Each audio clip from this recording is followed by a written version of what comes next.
तो गाइस मेरा नाम दीपक है और आप देख रहे हैं कॉन्सेप्ट कलेक्शन विद सूरज। तो आज की वीडियो में हम देखने वाले हैं 10th क्लास की मैथमेटिक्स का चैप्टर नंबर 1 रियल नंबर वास्तविक संख्याएं। क्या होता है रियल नंबर, इस चैप्टर में डिटेल्ड में स्टडी करेंगे। तो जिन भी बच्चों को इस चैप्टर में डाउट होता था या होता है वो उन सभी का अब डाउट खत्म होने वाला है। मैं ऐसे चैप्टर पढ़ाऊंगा एक भी डाउट नहीं बचेगा गाइस। बस आपसे एक छोटी सी रिक्वेस्ट है, वीडियो को पूरा देखें और अगर आप मेरे चैनल पे नए हैं तो चैनल को सब्सक्राइब जरूर कर ले और बेल आइकन को प्रेस कर लें ताकि जितनी भी वीडियोस मैं 10th क्लास में बनाऊं उसकी आपको नोटिफिकेशन मिलती रहे। तो गाइस बिना टाइम वेस्ट किए आइए स्टार्ट करते हैं चैप्टर नंबर 1।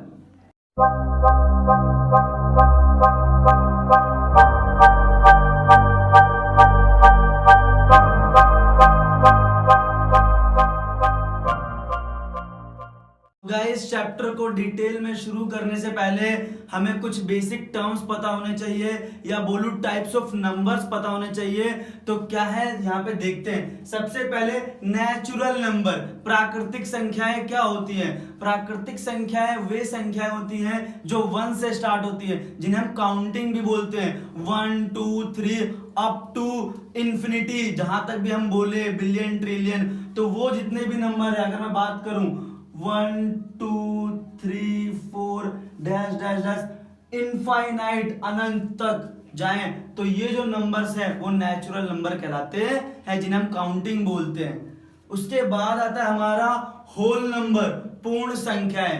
पूर्ण संख्याएं क्या होता है, जीरो अगर नेचुरल नंबर में हम ऐड कर ले या हम बोले अगर हमारी काउंटिंग जीरो से स्टार्ट होने लग जाए, 0 1 2 3 4 5 डैश डैश डैश, तो इस जो नंबर की सीरीज है इसे हम बोलते हैं होल नंबर यानी पूर्ण संख्याएं। देन उसके बाद आता है इंटीजर, पूर्णांक क्या होते हैं। तो हमें पता है हमारे पास पॉजिटिव और नेगेटिव दोनों नंबर्स होते हैं। तो जब हम पॉजिटिव नंबर्स और नेगेटिव दोनों की बात करते हैं, 0 1 2 3 डैश डैश डैश, और इधर नेगेटिव -1 -2 -3, तो डैश डैश पीछे जितना भी हम जा सकते हैं माइनस के नंबर्स में। तो ये जो नंबर्स हैं इन्हें हम इंटीजर बोलते हैं, यानी पॉजिटिव भी सारी वैल्यूज और नेगेटिव भी सारी वैल्यूज अगर हम कंसीडर करते हैं तो उन्हें हम इंटीजर्स बोलते हैं। अगला है रैशनल नंबर, परिमेय संख्या। परिमेय संख्या क्या होती है, वो संख्या है जिन्हें हम अपॉन की फॉर्म में या कह सकते हैं दो नंबर्स की डिवीजन की फॉर्म में लिख सकते हैं। जैसे अगर मैं बोलूं 5/4 तो ये एक रैशनल नंबर है, 2/3 ये एक रैशनल नंबर है। मैं अपॉन की फॉर्म में लिख रहा हूं, बस इसमें एक शर्त है कि ये जो नीचे वाला नंबर है डिनोमिनेटर, ये कभी 0 नहीं होना चाहिए। तो गाइज अगर मैं बोलूं 1/0 या 5/0 तो ये जो नंबर्स है ये रैशनल नंबर नहीं है, परिमेय संख्याएं नहीं है यहाँ, क्योंकि डिनोमिनेटर में 0 आ रहा। तो सिंपल सा मतलब है कि जब भी नंबर्स अपॉन में होंगे तो उन्हें हम परिमेय संख्याएं बोलेंगे। शर्त एक है कि ये जो डिनोमिनेटर नीचे वाला नंबर है वो कभी 0 नहीं होना चाहिए, तो उन्हें हम परिमेय संख्याएं रैशनल नंबर बोलते हैं। इर्रेशनल नंबर, अपरिमेय संख्याएं। अपरिमेय संख्याएं मतलब जिनके पहली बात तो डिनोमिनेटर में 0 हो या उसे हम ऐसे फ्रैक्शन के रूप में ना व्यक्त कर सकें। जैसे अगर मैं बात करूं मेरा √2 √5 √7, तो ये सारे जो नंबर्स हैं ये इर्रेशनल नंबर है, इन्हें हम फ्रैक्शन की फॉर्म में नहीं लिख सकते। या ऐसा बोलूं कि ये टर्मिनेट होते रहते, चलते रहते हैं, तो इन सारे नंबर्स को हम क्या बोलते हैं, इर्रेशनल नंबर्स। लास्ट जो है गाइस हमारा रियल नंबर, वास्तविक संख्या है। तो जितने भी नंबर अभी हमने ऊपर पढ़े हैं इन सबको अगर मैं क्लब करके सारे को एक साथ करके बात करूं तो इन सारे नंबर्स को हम क्या बोलते हैं, रियल नंबर। या दूसरी भाषा में बोलूं, ऐसे नंबर जिनको मैं रियल लाइन पे प्लॉट कर सकता हूं। तो सारे जितने भी हमने ऊपर अभी नंबर्स पढ़े हैं इन सबको हम अपनी नंबर लाइन में प्लॉट कर सकते हैं।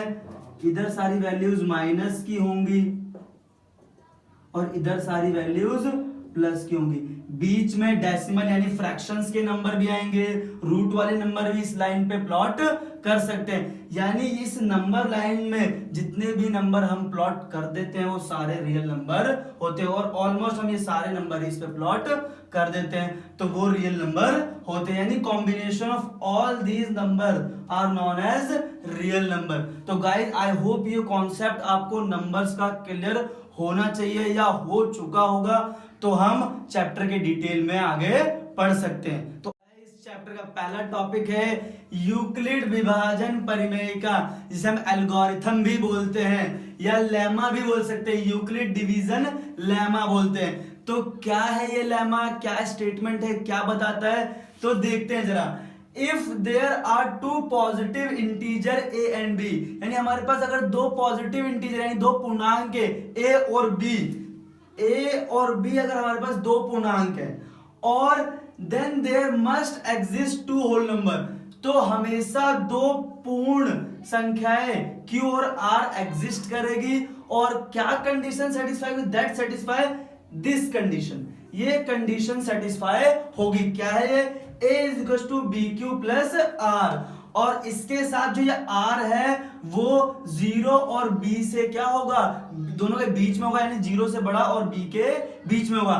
तो ये कंडीशन जो है ये यूक्लिड एल्गोरिथम या यूक्लिड डिवीजन लेमा कहलाती है। क्या है ये, बच्चे इस स्टेटमेंट को देख के समझ नहीं पाते कि क्या है। ये बेसिकली डिवीजन है जो हम बचपन से सीखते आ रहे हैं, बस यूक्लिड ने उसको एक फॉर्मूलेशन के रूप में लिखा है। हम बचपन से क्या, जब भी भाग करते हैं तो कैसे करते हैं, जो डिविडेंड होता है उसको अंदर रख के डिवाइजर से भाग करते हैं, और यहाँ पे हमें क्वोशिएंट मिलता है और यहाँ पे हमें रिमाइंडर मिलता है। अगर हिंदी बोलूं तो भाज्य को जब हम भाग करते हैं भाजक से तो भागफल और शेषफल मिलता है। इसी चीज को यूक्लिड ने इस तरह से रिप्रेजेंट किया। कैसे रिप्रेजेंट किया देखते हैं। अगर मैं इसको भाज्य को A बोलूं और अपने भाजक को B बोलूं, तो हमारे पास जो क्वोशिएंट है वो तुम्हारा Q है और रिमाइंडर को मैंने R लिख दिया।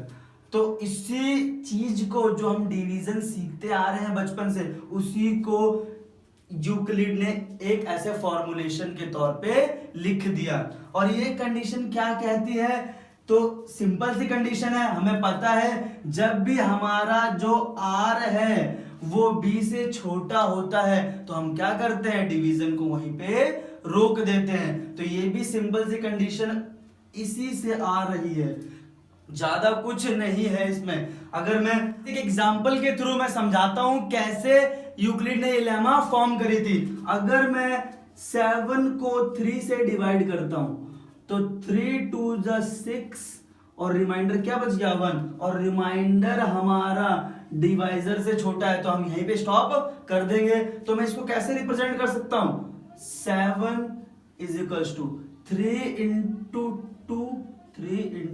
2 प्लस में जो शेषफल है रिमाइंडर है वो 1। तो देख सकते हो लेमा को रिप्रेजेंट कर रही है condition 7 is equal to 3 into 2 plus 1। तो यही है लेमा और कुछ नहीं है, सिर्फ डिवीजन के रूल को एक फॉर्मूलेशन दे दिया गया है। इस लेमा का यूज हम इस चैप्टर में HCF निकालने के लिए करते हैं, हाईएस्ट कॉमन फैक्टर निकालने के लिए करते हैं। यानी इसका यूज किसमें होगा, HCF निकालने में होगा। और कैसे होगा, ये एक ऐसा मेथड है जिसमें हम क्या करते हैं, चेन ऑफ सक्सेसिव डिविजन्स, जिससे हम क्या करते हैं, किसी भी दो नंबर्स के बीच का HCF निकालते हैं। यानी मैं अगर बोल दूं तो chain of division to solve a particular problem. यानी ये जो मेथड है लेमा यूक्लिड ने दिया है, ये एक चेन है डिवीजन का, जिसके थ्रू हम दो नंबर्स का HCF निकालते हैं। तो आइए दो नंबर्स का HCF निकालना सीखते हैं। समझते हैं सबसे पहले एचसीएफ होता क्या है, जिसे हम बोलते हैं हाईएस्ट कॉमन फैक्टर, महत्तम समावर्तक। तो क्या होता है, यानी दो नंबर्स, अगर मेरे पास दो नंबर्स हो तो उन दो नंबर्स में सबसे छोटा कॉमन नंबर क्या है, उसे हम एचसीएफ बोलते हैं। अगर मैं बात करता हूं, मान लो मेरे पास दो नंबर है 75 और 45, ये दो नंबर है। अगर इन दोनों का मुझे एचसीएफ निकालना है तो सबसे पहले मैं सिंपल मेथड यानी गुणनखंड के मेथड से बताता हूं। मैं 75 को कैसे लिख सकता हूं, 3 इंटू 5 लिख सकता हूं। ऐसे मैं इसको ब्रेक कर सकता हूं फैक्टर्स की फॉर्म में। 45 को मैं कैसे ब्रेक कर सकता हूं, 3 इंटू 5 ऐसे ब्रेक कर सकता हूं।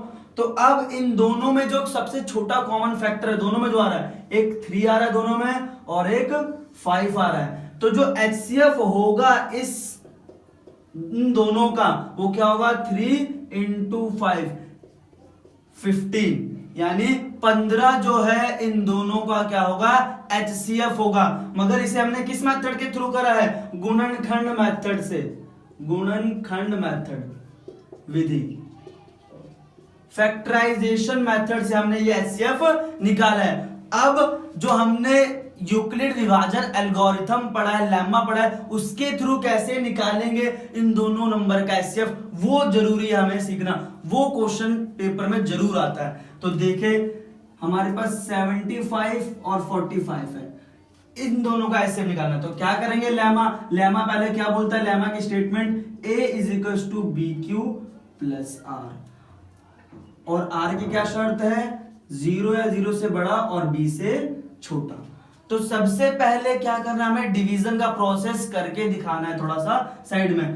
तो 75 को मैंने अंदर रख के मैं 45 से डिवाइड करने की कोशिश करता हूं। तो 45 को टेबल अगर मैं पढ़ूं तो 1 टाइम्स में, तो ये कितना बच जाएगा मेरे पास, 30 आ गया। अब तो ये हमारा क्या होता है, ये जो सबसे पहले ये हमारा a होता है, a यानी 75 को मैं कैसे रिप्रेजेंट करता हूं, b इंटू क्यू, b कितना हो गया 45 इंटू क्यू कितना हो गया, ये 1 प्लस रिमाइंडर क्या हो गया अपना 30। तो ये यूक्लिड विभाजन लेम्मा के थ्रू हमने इसको ऐसे रिप्रेजेंट कर लिया। अब जो सेकंड स्टेप होता है, हमें दोबारा डिवीजन करना है, यानी चेन चलेगी। अब तो कैसे डिवीजन करना है, ये जो रिमाइंडर है यहीं से मुझे स्टार्ट कर लेना है दोबारा से। ये 45 अब मेरे को यहाँ पे दोबारा से लिखना है। तो फिर अब डिवाइड करो, 31 जा 30, तो यहाँ पे कितना बच गया 15। तो फिर अगर मैं इस लेमा की तरह रिप्रेजेंट करने की कोशिश करूं तो 45 को मैं कैसे लिख सकता हूं, 30 इंटू 1 प्लस 50। तो ये हमारा पहला स्टेप था और ये अब दूसरा स्टेप। तीसरा स्टेप देखते हैं फिर से। इस 30 को फिर मैं यहां पे लिख देता हूं और अब 15 से डिवाइड करता हूं। तो 15 2 जा 30, तो ये पूरा कैंसिल आउट हो गया, यानी नीचे कुछ नहीं बचा। तो ये जो 30 है मैं इसको कैसे रिप्रेजेंट कर सकता हूं, 30 is equals to 15 into 2 plus में नीचे कुछ नहीं है तो 0 है। तो जब लास्ट में रिमाइंडर 0 बच जाए तो हमारा प्रोसेस खत्म हो चुका है, यानी थर्ड स्टेप में हमने इसको पूरा डिवाइड कर दिया। तो जो लास्ट स्टेप होता है, लास्ट स्टेप का जो डिवाइजर होता है वो अपना एचसीएफ होता है, यानी जो लास्ट स्टेप का डिवाइजर है, यानी एचसीएफ ऑफ किसका 75 और 45 का एचसीएफ क्या होगा 15 होगा। यानी जो लास्ट स्टेप है, जब हमारा रिमाइंडर 0 आ जाता है तो उस स्टेप में जो डिवाइजर होता है वो अपना एचसीएफ कहलाता है। आई होप गाइज आपको दोनों मेथड से एचसीएफ निकालना आ गया होगा। गुणनखंड मेथड से कैसे निकालते हैं और यूक्लिड विभाजन लेमा का यूज करके कैसे निकालते हैं। आपके लिए ये जो स्टेप्स है ये बहुत इंपॉर्टेंट है, पेपर में इन स्टेप्स के मार्क्स हैं। तो ये चीज आपको नहीं भूलनी है कि ये स्टेप लिखना है। तो आई होप गाइज आपको ये समझ आ गया होगा। गाइज एक्सरसाइज 1.1 का पहला क्वेश्चन देखते हैं, क्या है, फाइंड एचसीएफ। तो एचसीएफ फाइंड करना है दो नंबर्स का, 135 और 225 का एचसीएफ फाइंड आउट करना है। तो एचसीएफ फाइंड आउट करने का पहला जो तरीका है वो है यूक्लिड विभाजन लेमा, तो उससे ही करना है हमें इस क्वेश्चन को। तो कैसे करना है, सबसे पहला स्टेप क्या है, डिवाइड करने का। तो डिवीजन का प्रोसेस करते हैं। सबसे पहले 225 को 135 से डिवाइड करते हैं सबसे पहले।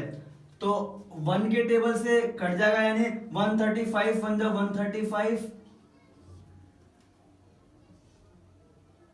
90 रिमाइंडर आ गया गाइस। अब इसको मैं अगर यूक्लिड लेमा के थ्रू, यानी लेमा क्या है हमारी, a is equal to B Q plus R, where R condition क्या सेटिस्फाई करता है, 0 से बड़ा या 0 के बराबर और b से छोटा हो।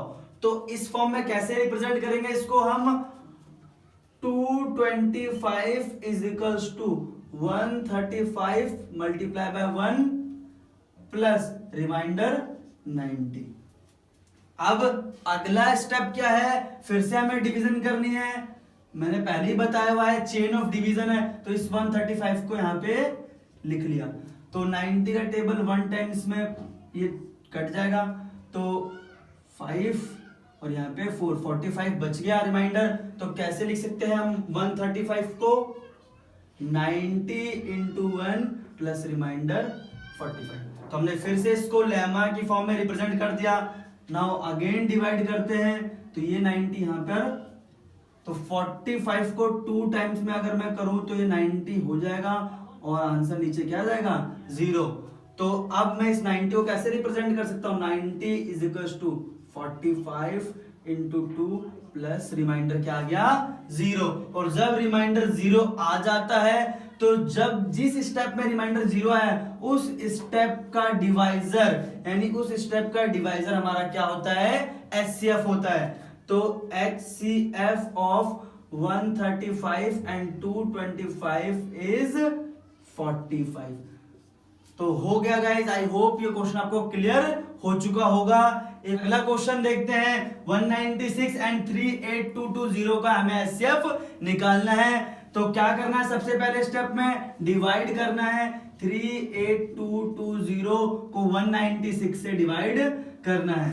तो डिवाइड करें, तो पहला अगर मैं करूं तो 1 से 196, अगर मैं अब सब्ट्रैक्ट करता हूं तो ये 6 और यहाँ पे 8 और ये 1 आ जाएगा गाइज। और गाइज यहाँ पे अगर हम देखें तो वो एक स्टेप में ये कट रहा था और रिमाइंडर 90 दे रहा था, मगर यहाँ पे ये एक स्टेप में पूरा नहीं कट रहा, अभी भी नंबर्स बचे हुए। तो मैं इस 2 को यहाँ पे कॉपी कर लूंगा, तो ये 1862 हो गया। अगर मैं अब इसको डिवाइड करने की कोशिश करूँ 196 से, तो 9 टाइम्स में यह आ जाएगा। तो 9 को अगर 6 से मैं मल्टीप्लाई करूँ तो 54 का 4 हमारे पास 5 आ गया। 9 को अगर मैं 9 से करूं 81, 81 और 5 86 का 6 हमारे पास 8 आ गया। 9 को 1 से करा 9, 9 और 8 17। सब्ट्रैक्ट करके देखते हैं, तो 2 और 2 में से अगर मैं 4 को सब्ट्रैक्ट करूंगा तो 8 हो जाएगा यहाँ पे, और ये गाइस 9 हो जाएगा, और ये 98 आ गया हमारे पास। नाउ लास्ट डिजिट बचा हुआ है, इसको भी कॉपी कर लेते हैं। तो 980 हो चुका है गाइस। 5 से करके देखते हैं, 5 को अगर मैं 6 से मल्टीप्लाई करूं तो 30, 30 का 0 हमारे पास 3 आ चुका है। 5 को अगर 9 से करूं तो 45, 45 और 3 48 का 8 हमारे पास 4 आ चुका है। 5 × 5, 5 और 4 9।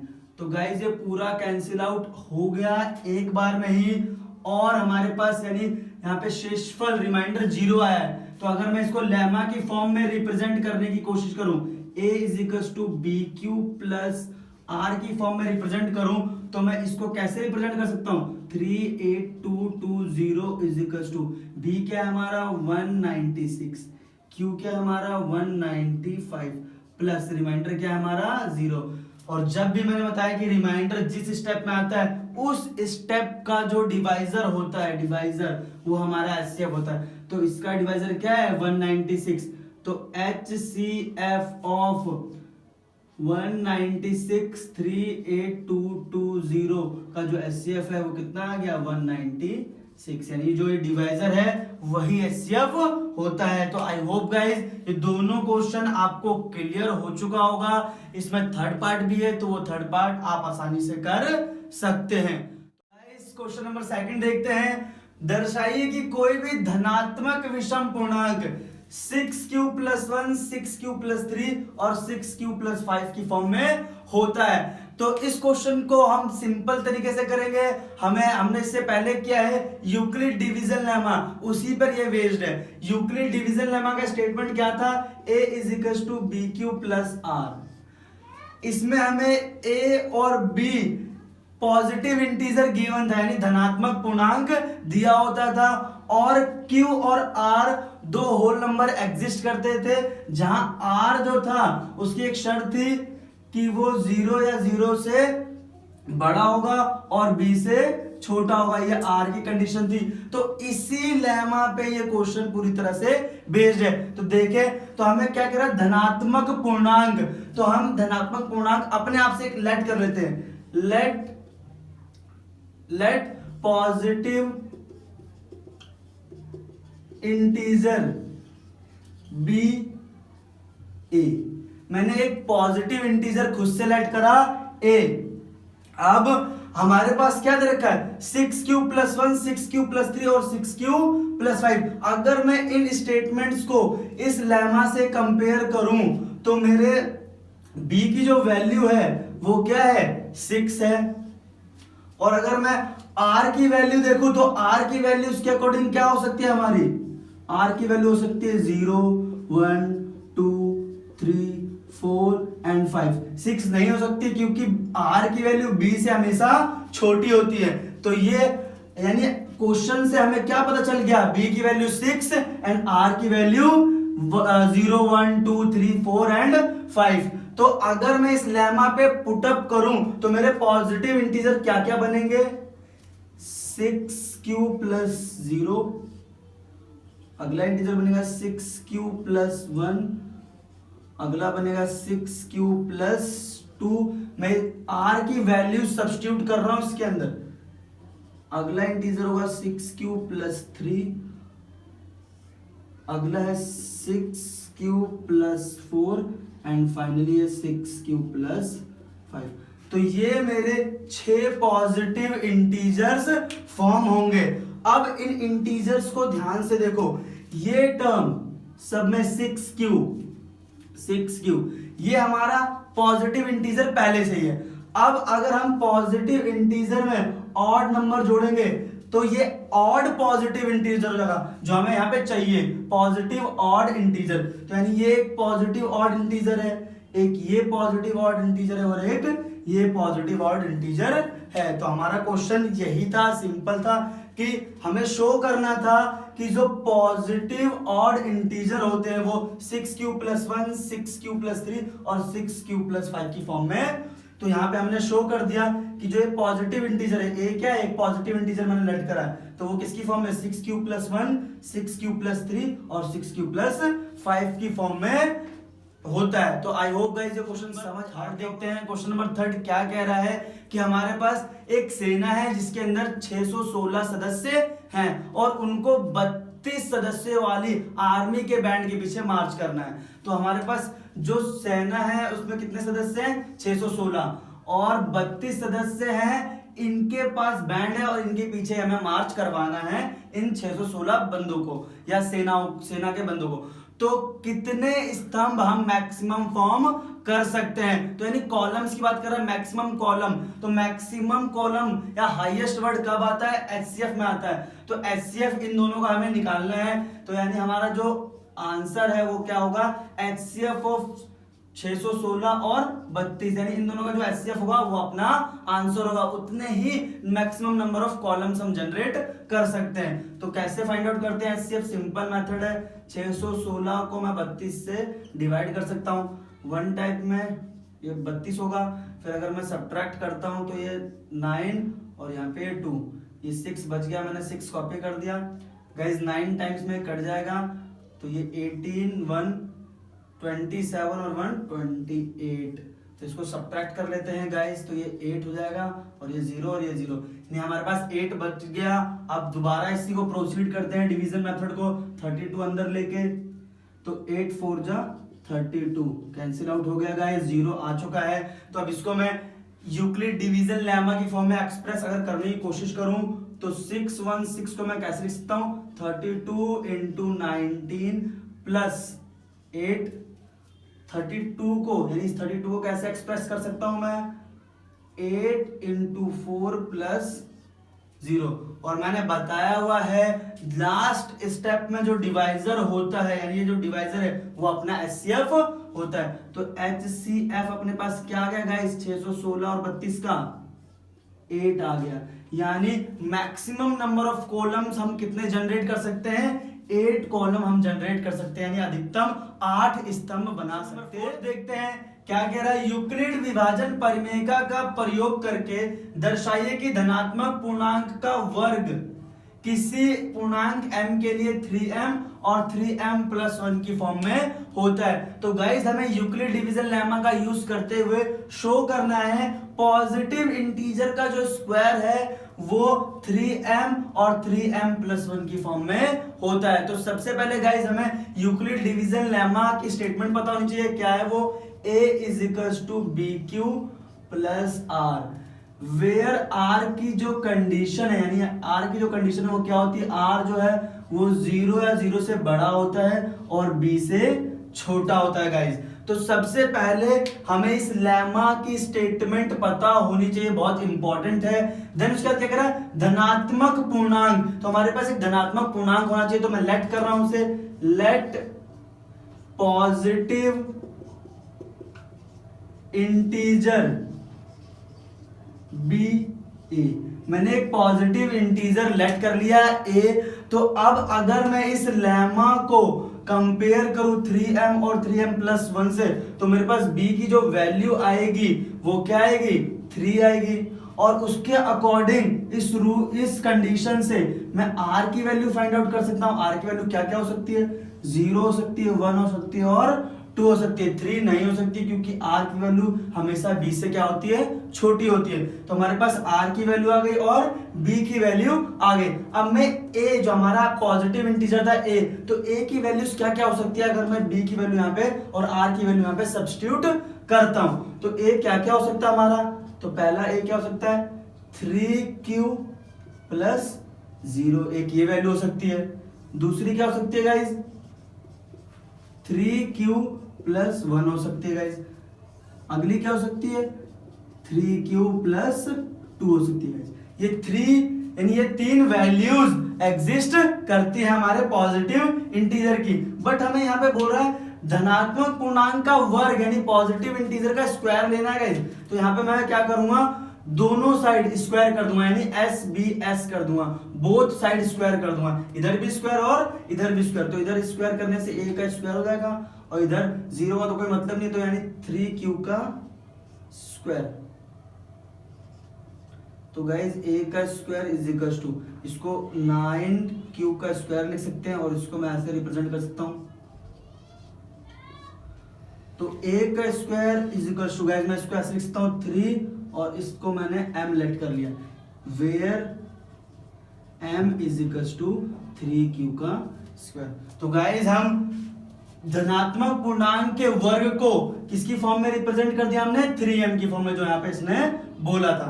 अगला देखते हैं गाइस, इधर भी मैं क्या कर रहा हूं, दोनों तरफ SBS करूंगा, यानी स्क्वायरिंग कर दूंगा, दोनों साइड दोनों तरफ स्क्वायर कर दूंगा, तो इधर a का स्क्वायर हो जाएगा। इधर गाइस 3q + 1 का स्क्वायर, यानी ये a + b का होल स्क्वायर पे खुल जाएगा गाइस।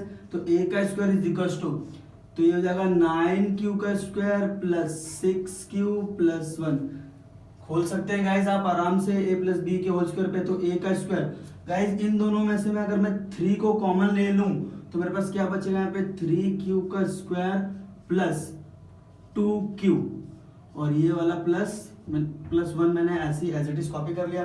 तो गाइस a² = 3, इस पूरे टर्म को गाइस मैंने m लेट कर लिया और +1। तो आप गाइस देख सकते हैं a का स्क्वायर यानी धनात्मक पूर्णांक का जो वर्ग है वो किसकी फॉर्म में आ रहा है, 3m+1 की फॉर्म में आ रहा है। वेयर जो मेरा m है, यहाँ पे मेरा m क्या है, 3q का स्क्वायर + 2q।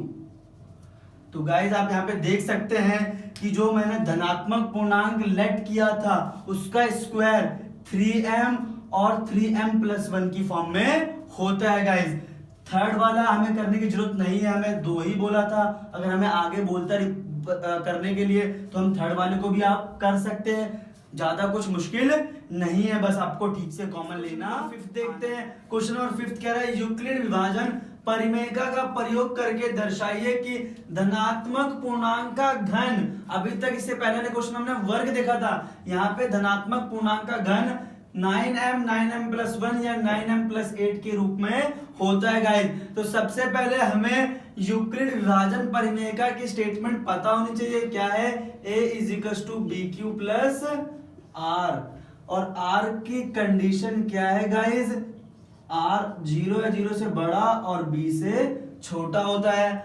और हमारे पास क्या होना चाहिए, एक धनात्मक पूर्णांक होना चाहिए। तो मैं एक लेट कर लेता हूं, धनात्मक पूर्णांक, लेट पॉजिटिव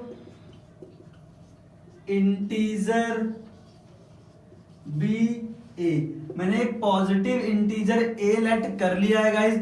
अब क्या करना है, अगर मैं इस लेमा को कंपेयर करूं 9m+1 9m+8 से, तो ध्यान से अगर कंपैरिजन करें तो b की वैल्यू किसको रिप्रेजेंट कर रही है, 9 को, यानी b = 9। तो अगर गाइस मैं b = 9 लेता हूं तो इसके अकॉर्डिंग r की वैल्यूज मेरी 0 1 2 3 4 5 6 7 हो जाएगी, 8 इतनी हो जाएगी। तो गाइस r की वैल्यू इतनी ज्यादा आ रही है। फिर अब हम हर r की वैल्यूज के लिए सॉल्व करेंगे तो क्वेश्चन जो है वो बहुत कॉम्प्लेक्स हो जाएगा। तो हमें b की वैल्यू 9 ना लेके, 9 किसके टेबल में आता है, 3 के टेबल में इजी आता है, तो हम b की वैल्यू 9 ना लेके क्या लेंगे, 3 लेके करेंगे। तो जब b की वैल्यू मैंने 3 ली तो उसके अकॉर्डिंग r क्या हो जाएगा, 0 1 2 हो जाएगा गाइस। तो हमें ये नहीं लेना है गाइस। तो आई होप गाइस ये समझ आ गया हो कि मैं b की वैल्यू 3 क्यों ले रहा हूं, क्योंकि क्वेश्चन अगर b की वैल्यू 9 लेके किया जाए तो बहुत लेंथी हो जाएगा, जिसकी हमें जरूरत नहीं है। तो इसीलिए b क्या लेना है, 3 लेना है, क्योंकि जो ये 9 है वो 3 के टेबल में इजिली आ जाता है। तो गाइस हमारे पास b आ गया, हमारे पास r आ गया। तो उसके अकॉर्डिंग मेरे a क्या बनेंगे, पहला a मेरा बनेगा 3q + 0, एक ये बनेगा। अगला क्या बनेगा गाइस, a = 3q + 1 बनेगा गाइस। और अगला क्या बनेगा गाइस, a = 3q + 2 बनेगा गाइस। तो अब गाइस ये तो हमारे पास पॉजिटिव इंटीजर आ गए, धनात्मक पूर्णांक आ गए तीनों, मगर क्या करा, धनात्मक पूर्णांक का मुझे घन करना है। तो दोनों साइड क्यूब कर लेते हैं इसको, इसमें क्या करते हैं, दोनों साइड यानी क्यूब बोथ साइड। मैंने क्या कर दिया, दोनों साइड क्यूब करने की बात करी है, तो क्यूब करते, a का क्यूब क्या होगा, a क्यूब, और इसका क्यूब करना है, 0 का तो कोई मतलब नहीं है, तो 3q का क्यूब, तो a का क्यूब = 3 का क्यूब 27, a का क्यूब a क्यूब।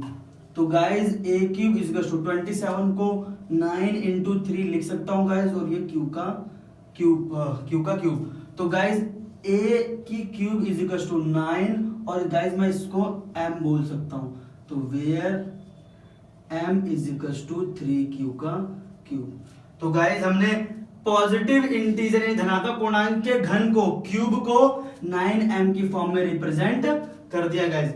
नेक्स्ट देखते हैं गाइस, अगले इंटीजर को भी मैं रिप्रेजेंट कर सकता हूं, तो इसका यहाँ पे मैं क्यूब बोथ साइड कर रहा हूं, दोनों तरफ क्यूब ले रहा हूं, तो a का क्यूब a क्यूब, और यहाँ पे 3q + 1 का क्यूब। तो अब ये गाइस a + b का क्यूब है, तो इसको ओपन करना है, तो a क्यूब = क्यूब ओपन करते हैं, तो 3q का क्यूब प्लस 3 × 3q का स्क्वायर × 1 प्लस 3 × 3q × 1 का स्क्वायर प्लस 1 का क्यूब। तो ये गाइस मैंने ओपन कर दिया क्यूब, इसको और सिंप्लीफाई कर लेते हैं गाइस, तो ये हो जाएगा 27 q का cube plus 27q plus 9, 27q का स्क्वायर 9q + 1। तो गाइस अब यहाँ पे मैं कॉमन लेने जा रहा हूं, तो मैं इन 3 टर्म से गाइस 9 कॉमन ले सकता हूं, तो यहाँ पे गाइस हो जाएगा 3q का क्यूब प्लस 3q का स्क्वायर प्लस q + 1। तो गाइस यहाँ पे हम देख सकते हैं a का क्यूब जो है वो क्या आ चुका है 9, और इस पूरे को मैं क्या लेट कर सकता हूँ, m लेट कर सकता हूँ। तो 9m प्लस, तो जहां पे हमारा वेयर जो हमारा m है, m क्या है यहाँ पे 3q का क्यूब प्लस 3q का स्क्वायर प्लस q। तो गाइज हमने यहाँ पे पॉजिटिव इंटीजर के क्यूब को यानी घन को, गाइज थर्ड में भी सेम प्रोसीड करना है, क्यूब बोथ साइड करना है। तो a का cube is equals to 3q plus 2 का होल क्यूब। तो a का cube is equals to 3q का क्यूब प्लस 3 इंटू 3q का square into 2 plus 3 into 3q q into 2 का स्क्वायर प्लस 2 की क्यूब। तो गाइस अब इसको सिंप्लीफाई कर लेते हैं। तो ये 27q का क्यूब प्लस ये हो जाएगा 54q का स्क्वायर प्लस ये हो जाएगा 36q प्लस 8। तो गाइस अब ध्यान से अगर देखें तो हम इसमें से कॉमन निकाल सकते हैं। मैं इसमें से 9 कॉमन निकाल रहा हूँ गाइस। तो ये हो जाएगा 3q का क्यूब प्लस 6q का स्क्वायर प्लस 4q प्लस 8। तो गाइस 9 और इस पूरे टर्म को मैं गाइस m लेट कर सकता हूँ। तो 9m प्लस 8। तो यानी गाइस जो ये a क्यूब था यानी पॉजिटिव इंटीजर का क्यूब यानी पॉजिटिव इंटीजर का जो घन था वो 9m प्लस 8 की फॉर्म में हमने रिप्रेजेंट कर दिया। Where m is equals to 3q का cube plus 6q square plus 4q है।